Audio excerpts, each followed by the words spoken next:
The Postie and the Penguin, version 2. On a bright, slippery morning in South Georgia, the Postie discovered that snow was not just for falling through the air, but also for sliding upon, with great enthusiasm. The Penguin already knew this, of course, and showed the Postie how to lean back, lift one's feet, and laugh, even when one felt slightly out of control. Afterwards, when noses were pink and gloves were damp, the Postie sat down beside the Penguin and gave him a proper hug. Penguins, it turns out, are very good at hugs.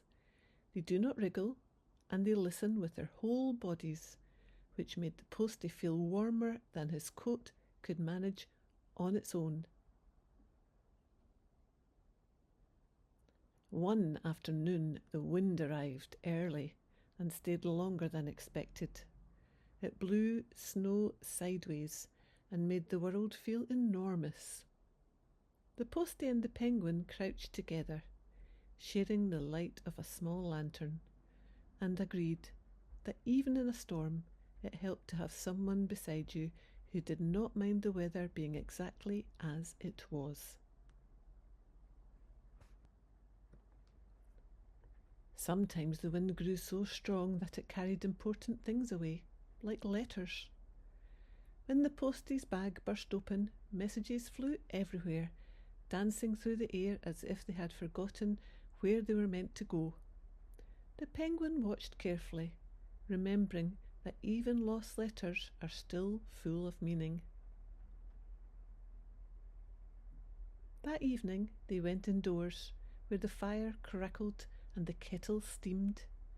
The Penguin sat on the rug, while the Postie wrote carefully at the table, pausing now and then to think. Writing, the Postie decided, was a bit like listening, except with a pencil. Later, at the doorway, the Postie told the Penguin a secret, which is something that only happens when you trust someone very much. The Penguin didn't interrupt. He simply stayed close, which is often the best way to keep a secret.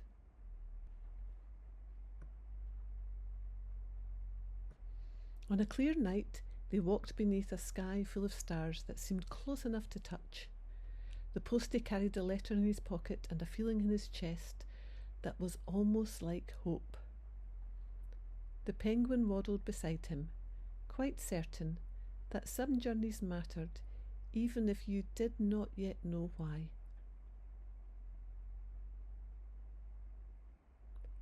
When the ship came into the bay, red and steady against the water, both the Postie and the Penguin waved.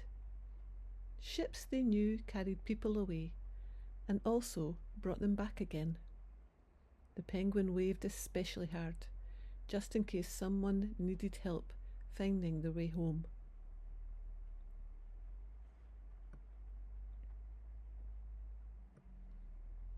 Not everyone they met was quiet or gentle. The elephant seals were loud and large and very sure of themselves. The Postie and the Penguin stood at a polite distance, watching and learning that there were many ways to take up space in the world.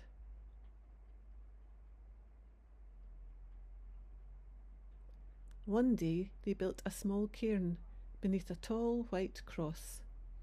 The Postie placed each stone carefully, thinking about all the footsteps that had come before.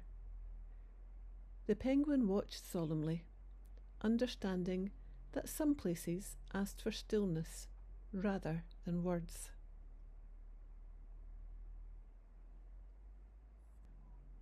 By the shore, beside the old ship, the Postie and the Penguin looked out to sea. A tern flew overhead, and the water stretched far beyond where either of them could imagine going. The Penguin seemed to say that it was all right to wonder, even if you stayed exactly where you were. As winter deepened, a warm, light glowed from the little church at Gripviken. The Postie and the penguin walked towards it together, their footprints side by side in the snow.